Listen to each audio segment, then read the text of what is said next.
नमस्कार, DD news UP में आपका स्वागत है। चर्चा में कार्यक्रम लेकर उपस्थित हूं मैं रामेंद्र सिंह। प्रधानमंत्री देश के प्रधानमंत्री ही नहीं है, जब वो बात करते हैं तो गार्जियन की तरह बात करते हैं। वो अगर रामेंद्र के लिए बात करते हैं तो गांव के गरीब आदमी की भी बात करते हैं, वो छोटे बच्चों की भी बात करते हैं। बच्चों की जिम्मेदारी केवल उस गार्जियन की नहीं है, उस टीचर की नहीं है, क्योंकि देश का भविष्य है, इसलिए उसकी जिम्मेदारी प्रधानमंत्री की भी है। अभी तक ये नहीं होता था। प्रधानमंत्री ने 2018 से शुरू किया कि जो परीक्षा का समय आता है तो बच्चे तनाव में चले जाते हैं। उस तनाव को कैसे रिलीज किया जाए, कैसे रिलैक्स मोड में बच्चे रहें परीक्षा देते समय। परीक्षा के बाद तमाम दुर्घटनाएं हो जाती हैं जो गार्जियंस को भी बाद में दुखी करती हैं और समाज में भी एक पीड़ा देकर जाती हैं। प्रधानमंत्री को लगा कि बच्चों से संवाद करने के बाद तमाम चीज़ें बदल सकती हैं, उनकी मना स्थिति बदल सकती है, उनको जो बोझ लगता है एग्जाम, वो दबाव कम हो सकता है। इस संबोधन करने से, संवाद करने से तमाम चीज़ें जो छात्रों पर दबाव बनता है वो कम होता है। इसलिए लगातार परीक्षा पर चर्चा करते हैं। जब परीक्षाएं आने होती है प्रधानमंत्री चर्चा करते हैं।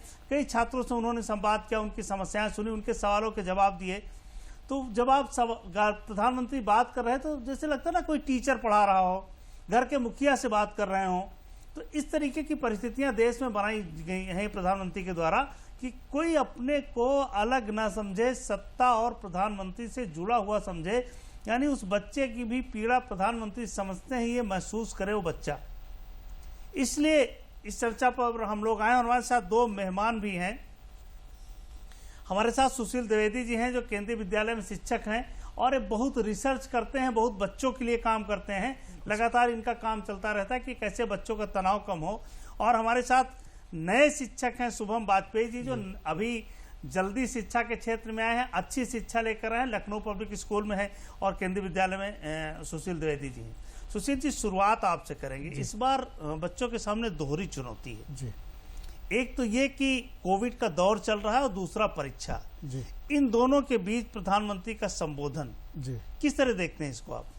देखिए, हम और आपको इस बात पे तो सहमत होना पड़ेगा कि हम लोग बहुत ही एक प्रकार से लकी हैं कि हमें अपने देश में इतने यशस्वी राजनेता के रूप में प्रधानमंत्री जी मिले हुए हैं। वो बच्चों के साथ बहुत ही सरल ढंग से कनेक्टिविटी करते हैं। वो एक आम व्यक्ति के साथ बहुत सरल ढंग से कनेक्टिविटी करते हैं और इसके लिए हमें कहीं ना कहीं से गर्वान्वित होना पड़ेगा। देखिए, पूरी दुनिया में वैश्विक महामारी कोरोना के कारण एक नकारात्मक माहौल बना हुआ है। बिल्कुल। और मेरी और आपके पास सब कोई भागा जा रहा है एक अंधी दौड़ में। बच्चों की दिक्कतों को सुनने के लिए किसी के पास समय नहीं है।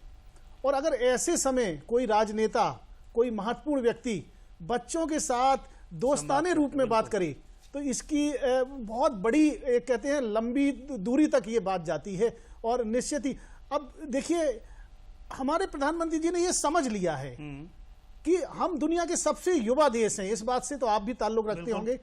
पूरी दुनिया आज हमारे तरफ आशावादी निगाहों से देख रही है कि हम, चाहे कोरोना है, हम लोगों ने वैक्सीन डिप्लोमेसी के अंतर्गत दुनिया में जगह जगह वैक्सीन पहुंचाई।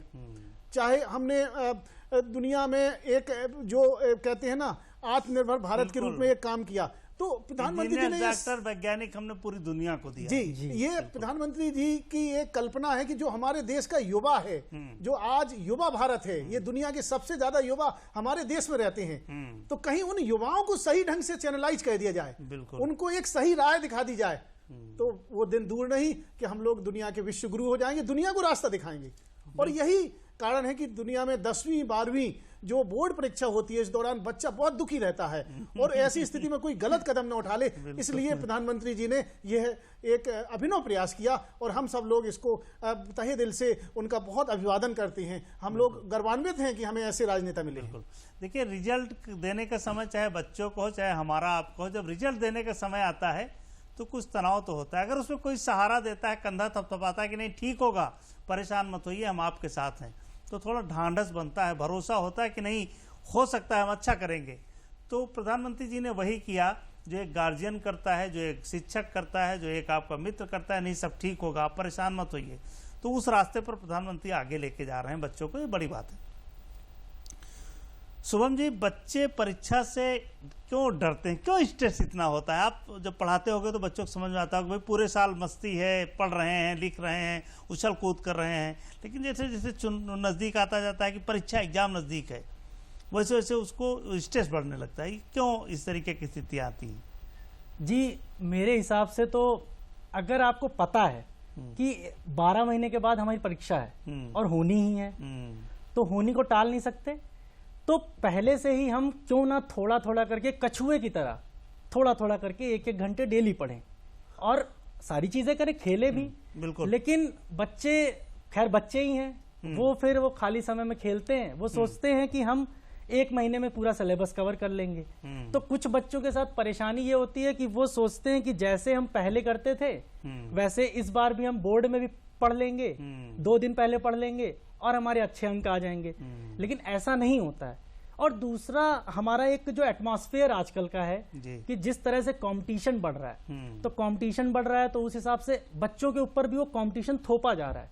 अगर मैं जैसे एग्जांपल लेता हूं, जैसे एक बच्चा है तो उसकी साइंस वीक है, तो जब साइंस वीक है लेकिन वो हो सकता है कि हिंदी लिटरेचर या हिंदी में अच्छा हो, तो उसे सिर्फ साइंस में थोड़ा सा सहारा चाहिए कि वो साइंस को उस पड़ाव को पार कर जाए।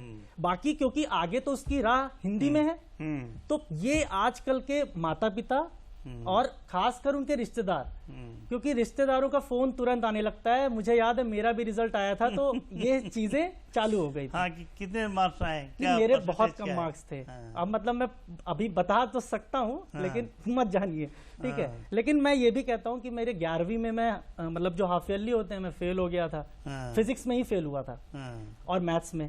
लेकिन फिर मैंने ये अपने से एक प्रण लिया कि नहीं, मुझे पढ़ना है, और मुझे नहीं पता था कि मेरी किस्मत फिजिक्स ही मुझको देगी और मैं आज फिजिक्स पढ़ाऊंगा एलपीएस में। तो ये बड़ी बात है। ये लोगों को, जो छात्र सुन रहे हैं चर्चा, ये ना सोचिए कि जो सब्जेक्ट आपको कम आता है नहीं उसको इग्नोर करके निकल जाएंगे, उसको पढ़ना है, हो सकता है वही भविष्य में आपका रास्ता बनाए, जिस तरीके की बात शुभम कर रहे हैं।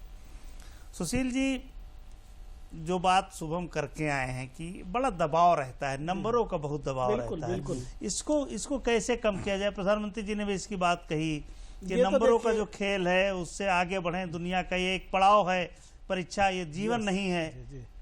देखिए, ये तो इस बात से हम सब लोग भी सहमत हैं, हम लोगों ने भी अपनी पढ़ाई की है और हम लोग अक्सर एक कहावत सुनते हैं, सबसे बड़ा रोग क्या कहेंगे लोग। मतलब किसी के बच्चे को लेके अनावश्यक तुलना करना पहली बात हमारे समाज की एक बहुत बड़ी एक दिक्कत है। दूसरी बात यह है कि जिन सपनों को हम स्वयं नहीं पूरा कर पाए उनको जाने अनजाने अपने बच्चों से पूरा करवाना चाहते हैं, ये भी एक बहुत बड़ी हमारी अपनी एक गलती है। देखिए, प्रधानमंत्री जी ने एक बहुत शानदार उदाहरण दिया, लता दीदी का एग्जाम्पल दिया कि लता दीदी दुनिया में गायन के क्षेत्र में पूरी दुनिया में जानी जाती हैं, सुर सम्राज्ञी हैं, लेकिन अगर उनसे फिजिक्स या बायोलॉजी या किसी और विषय हिस्ट्री की बात करें तो हो सकता है कि नहीं वो उतना अच्छा कर पाएंगे। तो हमें और आपको पहली बात, ये कोई परीक्षा जो बोर्ड परीक्षा होने जा रही, जैसा कि प्रधानमंत्री जी ने कहा और हम लोग भी इस बात से सहमत हैं कि ये जो बोर्ड परीक्षा हो रही है ये कोई अंतिम परीक्षा नहीं है, ये तो अभी शुरुआत है। जीवन में ऐसी कितनी बड़ी परीक्षाएं नहीं मिलनी है, जैसे प्रधानमंत्री जी ने एक परीक्षा बच्चों को लिए दी कि 12 साल बाद आएगा, अगले साल फिर परीक्षा है, फिर बच्चों के लिए एक परीक्षा दी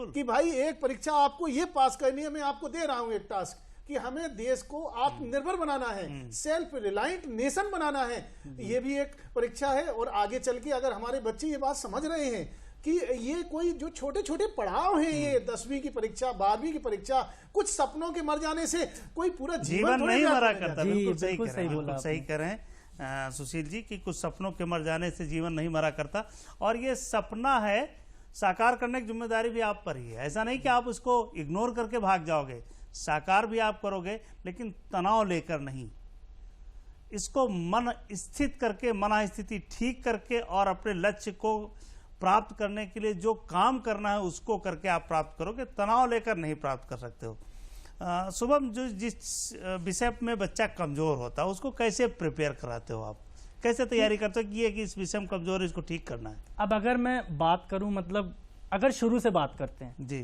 तो जैसे हमारे यहाँ एक कहावत ये भी है कि पूत के पांव पालने में नजर आते हैं, ये हमारे बुजुर्ग ही कहते हैं, लेकिन बड़े ही ये कहते हैं कि आप ये क्यों नहीं कर पा रहे, तो उनको समझना चाहिए। खैर, अब हम अगर आते हैं, अगर बचपन से ही पता है कि बच्चे का इंटरेस्ट, रुझान, थोड़ा रुझान उसका जो है वो कला में है ना, उसका पढ़ाई में थोड़ा सा कम है, तो आप उसको पढ़ाई के लिए सिर्फ इतना मोटिवेट करिए कि वो सीख जाए और उस पड़ाव को पार करे, है ना। बाकी जिस पे उसका रुझान है, जो उसके 2-3 उसके रुझान जहां पे ज्यादा है, उन पे उनका ज्यादा फोकस करे। और अगर बात आप करते हैं कि मान लीजिए 10वीं और 12वीं में मैं पढ़ा रहा हूं और बच्चा मुझको पूरी तरीके से बोल रहा है कि सर फिजिक्स मुझे आती ही नहीं, जैसे मैं फिजिक्स पढ़ा रहा हूं तो मान लीजिए उसका विषय कमजोर है, तो मैं ये देखूंगा कि भाई बोर्ड के हिसाब से कौन से चैप्टर्स जो ज्यादा नंबर के आ सकते हैं और जो बच्चे को आसानी से समझा सकते हैं, तो हम इसके लिए अलग से हमारा जो स्कूल है अलग से क्लास चलाता है, रिमेडियल क्लासेस। उसमें हम लोग क्या करते हैं, बच्चे को बुलाते हैं और जो इंपॉर्टेंट टॉपिक्स होते हैं, जो अच्छे से समझ में आ जाएं, बेसिक कॉन्सेप्ट्स होते हैं, उनको हम उनकी 2 घंटे की पर डे क्लास लेते हैं। ऐसे ही करके हम उनको ये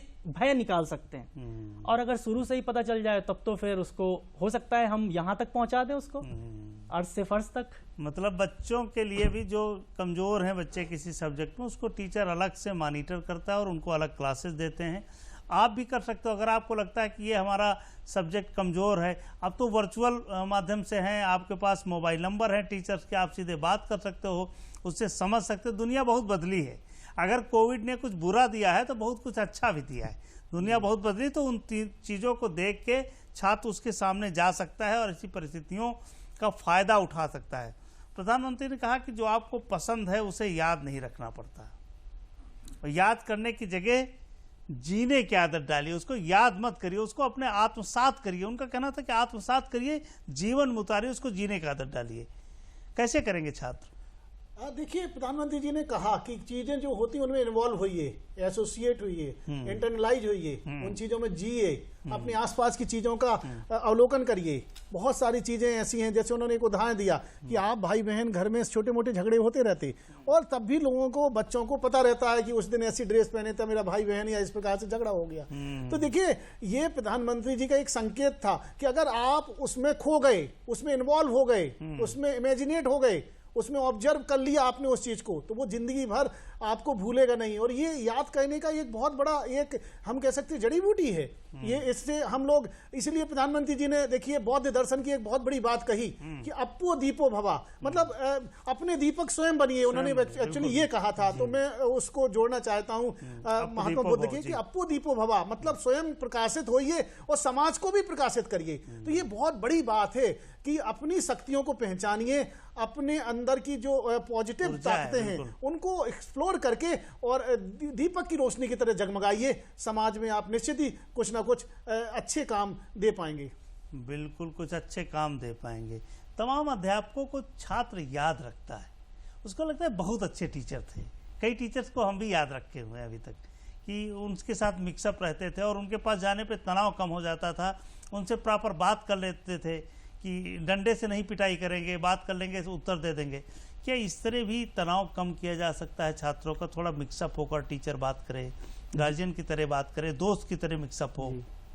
जी बिल्कुल, मुझे ऐसा लगता है कि प्रधानमंत्री जी ने, माननीय प्रधानमंत्री जी ने ये बात आज कही, कल जो चर्चा, परीक्षा पे चर्चा पे ये बात उन्होंने कही साफ साफ, और ये मुझे बहुत अच्छी लगी। बच्चों को आप जितना प्यार से मोल्ड कर पाएंगे वो बहुत अच्छे से, क्योंकि ये भी एक चीज है कि भाई जैसे हम मार के नहीं सही कर सकते ना, जो बात का मरा ना मरे वो डंडे से कुछ नहीं कर सकते, तो आप बात कर सकते हैं। बिल्कुल, हम, हालांकि हमारे दौर में डंडा भी प्रभावी था, कई बार पिटाई भी हुई है, यहाँ तक पहुँचने में कई डंडों की साझेदारी भी रही है कि यहाँ तक जहाँ तक आके खड़े हुए हैं। हालांकि अब जिसकी बात शुभम कह रहे हैं कि अब डंडा शायद प्रचलन में नहीं है। अच्छा, नहीं, आपने एक चीज बोली कि बच्चे याद रखते टीचर्स को। मैं ये दावे के साथ कह सकता हूँ कि टीचर को हर एक बच्चा याद रहता है। 30 साल अगर टीचर पढ़ा रहा हो तो 30 साल में कितने बच्चों को पढ़ाए ये टीचर को याद रहता है, और ये मैं बच्चों को बताना चाहता हूँ। टीचर भी याद रखते हैं बच्चों को, अच्छे बच्चों को तो ज्यादा याद रखते हैं, याद सबको रखते हैं, लेकिन कुछ बच्चे ऐसे होते हैं जो उनकी निगाह में रहते हैं और लगता है कि ये ज्यादा बेहतर है, और उसके साथ कनेक्टिविटी ऐसी रहती है, पूरे जीवन याद रखते हैं। प्रधानमंत्री ने कहा कि हर समय पढ़ाई का जिक्र ना करें, टीचर भी और घर वाले भी। जी। थोड़ा सा रिलैक्स दें बच्चों को, कुछ खेलें कूदें, कुछ मस्ती करें, और पढ़ाई के समय पढ़ाई पर कहें कि अब कंसंट्रेट हो, पढ़ाई करो। कभी कभी होता है कि बच्चों से कहा जाता है नहीं हर समय पढ़ते रहो, तो ये भी चलेगा नहीं, मतलब प्रधानमंत्री जी जो कह रहे हैं। बिल्कुल, प्रधानमंत्री जी की एक्चुअली ये सोच थी कि देखिए बच्चे का एक होलिस्टिक डेवलपमेंट होना चाहिए, मतलब संपूर्ण विकास होना चाहिए। जरूरी नहीं कि वो, जैसे आज के दौर में अगर हम बात करें, जैसे हम लोग पढ़ते थे उस समय सिर्फ आईक्यू पे बात की जाती थी, इंटेलिजेंस क्वोशिएंट, लेकिन आज के दौर में बच्चे को इमोशनली भी स्ट्रांग रहना, ईक्यू की भी बात करते हैं, बच्चा झगड़ालू ना हो अर्थात सोशल क्वोशिएंट की भी बात करते हैं।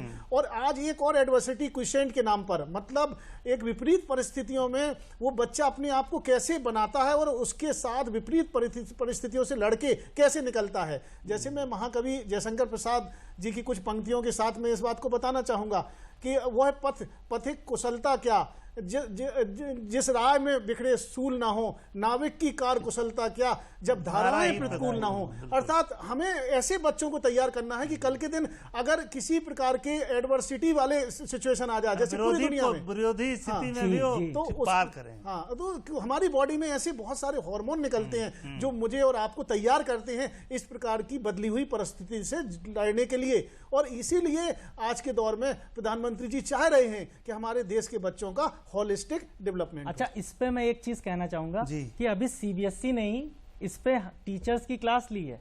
ये जो भी इक्वेशन की बात कर रहे हैं, IQ, SQ, AQ, इस पे हम लोगों ने बैठ के सुशील जी इस पर बहुत बड़ा काम करते हैं। शुभम, सुशील जी लगातार काम करते हैं और ये टीचर के तौर पर नहीं, ये बच्चों के प्रोफेसर का काम। जब अध्ययन अपना लिखेंगे तो कहीं आएगा कि भाई क्या क्या काम किया, कैसे काम किया। अच्छा काम कर रहे हैं बच्चों के बीच, इसलिए सही बातें रख पा रहे हैं। छात्रों के पास जो खाली समय है शुभम, प्रधानमंत्री जी ने कहा कि जो खाली समय है, जो उनका खजाना है वो उस पर डिस्टर्ब ना करो, उन्हें खुशी में रहने दो। इसको किस तरह देखते हैं? तो कई बार जिसकी बात हम अभी हमने द्विवेदी जी से भी वही बात की कि जो खाली समय का खजाना है वो मत उनसे छीनो, वो रहने दो उनके पास। नहीं, इस पे मैं ये कहूंगा कि आजकल जो प्रधानमंत्री जी कहना चाह रहे हैं, मतलब कुछ लोग उसको गलत तरीके से भी ले लेते हैं। खाली समय में आप मोबाइल चला रहे हो तो ये, और क्योंकि आंखें सबसे ज्यादा एनर्जी सेंसिटिव आंखें होती हैं, तो आप अगर मोबाइल लगातार चला रहे हो तो आप थक जाओगे। तो ये प्रधानमंत्री जी ने कहा है कि आप खाली समय में ऐसा काम करिए कि आप फ्रेश होइए, आप थकिए ना, ठीक है। अब आपका माइंड थक जाएगा, तो मेरे हिसाब से बिल्कुल सही उन्होंने कहा कि आप वो चीज करिए जिसमें आपको फ्रेशनेस फील हो। आप गाने सुनिए, आप टहलिए। जैसे मैं क्या करता हूँ, मैं थोड़ा सा सो लेता हूँ, ठीक है। अगर मैं खाली समय मिला है तो मैं सो जाऊंगा और थोड़ा सा अपना वॉकिंग कर लिया, गाने सुन लिए।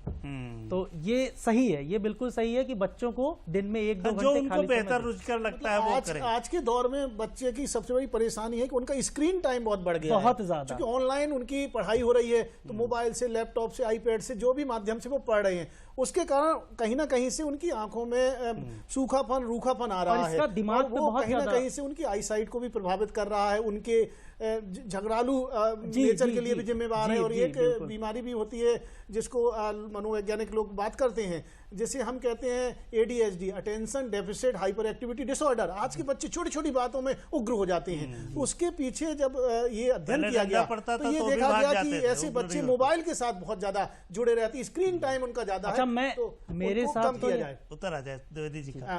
तो मतलब स्क्रीन टाइम को उनके कम किया जाए, रचनात्मक कामों में बढ़ाया जाए। जैसे देखिए प्रधानमंत्री जी ने कहा कि जो अमृत महोत्सव चल रहा है, हमारे देश के बच्चों को यह भूलने लगा है कि हमारे देश की आजादी में किन महत्वपूर्ण जो भी महानुभाव हैं जिन्होंने पूरे जीवन खपा दिया, उनका क्या क्या योगदान रहा, ये जानना जरूरी है। मैं आज मुक्त रूप से इस देश में रह के अध्यापन कार्य कर रहा हूं, उसमें उन सारे महानुभावों का बहुत बड़ा योगदान है। और हमारी नई पीढ़ी अगर भूल रही है तो कहीं ना कहीं से किसी न किसी एक विशिष्ट व्यक्ति के द्वारा अगर ऐसी बात कही जाती तो निश्चित ही बच्चे उस बात को आत्मसात करेंगे। प्रधानमंत्री जी ने कहा है, जो बात अभी द्विवेदी जी कह रहे थे, प्रधानमंत्री जी ने कहा कि जो आप मूल्य थोप रहे हो जबरदस्ती, वो जीकर दिखाओ, बच्चा सीख जाएगा जी। चाहे वो टीचर हो या गार्जियन हो या समाज के वो लोग हो जो दिशा निर्देश देते सड़क पर चलते जी। यदि आपका आचरण ठीक है तो बच्चे आपसे ही सीखेंगे। पहली पाठशाला घर होती है,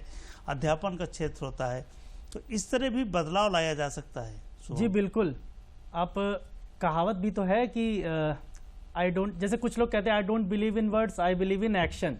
यानी हम सिर्फ एक्शन जो आप करोगे हम उसको देखेंगे, हम आपकी बातों पे भरोसा नहीं करते। तो ये तो होता ही है कि अगर मैं कह रहा हूं बच्चे को कि आप डेली 2 घंटा पढ़िए, तो पहले मैं पढ़ रहा हूं ना, तभी तो मैं कहूंगा। अगर आप वो चीज कर रहे हो तभी आप हकदार हो कि वो चीज आप दूसरे को राय दो।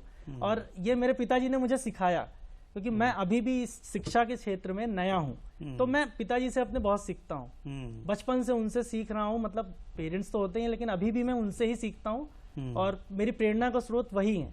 तो मैं थोड़ा थोड़ा इम्प्रूव कर रहा हूं खुद को, ताकि मैं बच्चों को भी वो सारी चीजें बता पाऊं।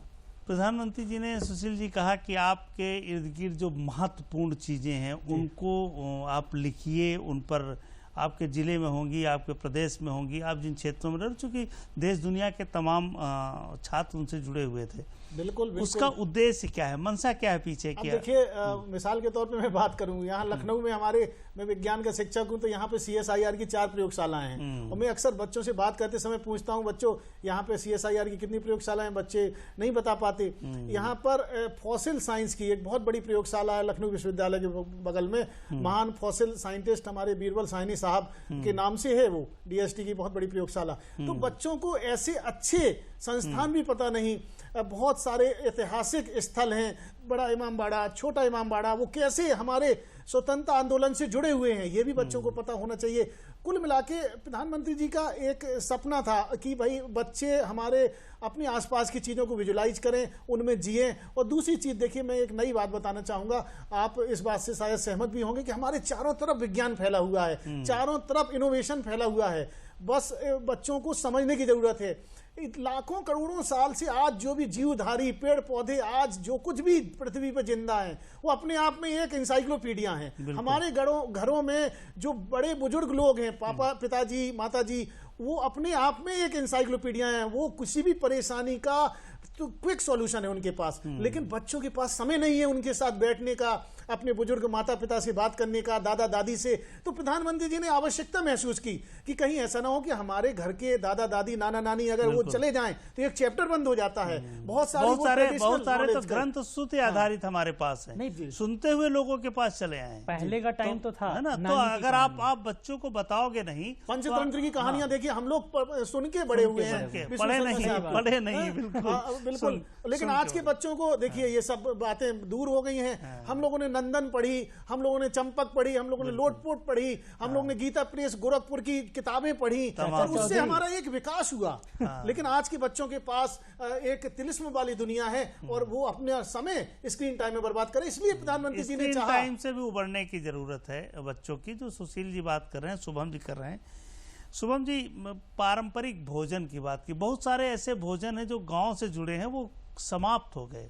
फास्ट फूड चाहिए उनको, इसलिए कि फास्ट फूड के बड़े बड़े विज्ञापन हैं, लेकिन पारंपरिक भोजन का गौरव क्या है, हमारा उनसे जुड़ाव क्यों है, वो हमारे बच्चों को नहीं पता है। तमाम बेसन की सब्जी बनती थी, रसाद बनती थी, गांव में बारात आती थी, तो पूरी सब्जी उसी से हो जाता था। अब ये स्थिति है कि लोग, नई पीढ़ी उसको जानती तक नहीं है।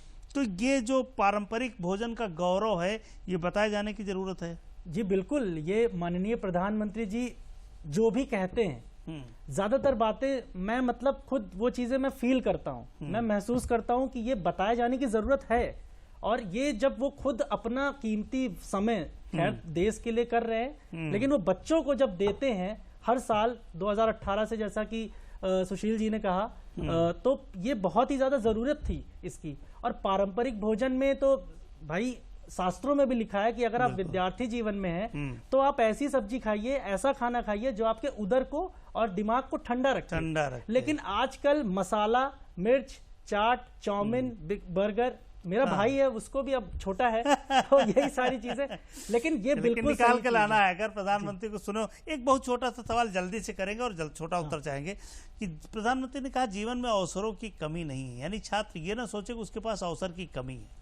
बिल्कुल, मैं अवसरों के पहले बताने का बस 1 मिनट और लूंगा। देखिए, हमारे पास मोटे अनाज के रूप में हम लोगों ने बचपन में खाए, ज्वार, बाजरा, रागी, ये सब। मैं बुंदेलखंड से ताल्लुक रखता हूं, और उस अनाज के द्वारा मैं आज सक्सेसफुली अपनी कोरोना से लड़ाई लड़ रहा हूं। चाहे, और इसके साथ साथ हमारे जो रसोई के मसाले हैं, चाहे वो काली मिर्च हो, चाहे वो पपीते के बीज, पपीता तो उसमें हम लोग ऐसे सेवन करते हैं, वो एक प्रकार की प्रोटीन डाइजेस्ट करने में मदद करता है। लेकिन काली मिर्च के साथ साथ हम लोग देख सकते हैं लाल मिर्च, हरी मिर्च, गिलोय, ये सारी एलोवेरा, ये सारे जो भी कंपोनेंट है आयुष सिस्टम के, ये मुझे और आपको कहीं ना कहीं से इम्यूनोमॉड्यूलेटरी कर रहे हैं। बचपन से हम लोगों ने गोल्डन मिल्क पिया है।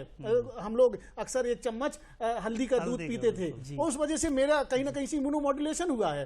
तो ये भी जरूरत है हमारे बच्चों को जानने की, अपने आसपास के भोजन की। दूसरी बात, मैं आपके साथ एक बात और शेयर करना चाहूंगा। देखिए, प्रधानमंत्री जी ने कितना समय देके इतनी शानदार किताब लिखी हुई है एग्जाम वॉरियर, और मैं हर शिक्षक, हर अभिभावक और हर बच्चों से देश के आपके जो दुनिया के सबसे बड़े न्यूज चैनल के माध्यम से अपील करूंगा कि इसको जरूर पढ़ें।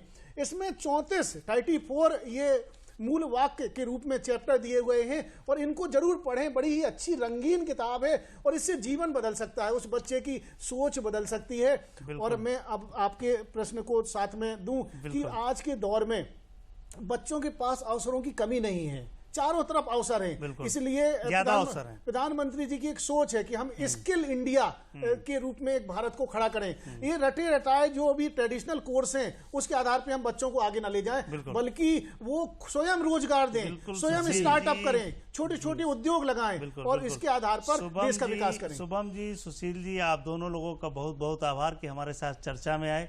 जो बात प्रधानमंत्री जी ने कही उसको बच्चे ग्रहण करें, जो बात हम चर्चा में कर रहे हैं वो भी बात ग्रहण करने लायक है। प्रधानमंत्री जी ने जो कही उसी से जुड़ी हुई बातें हैं।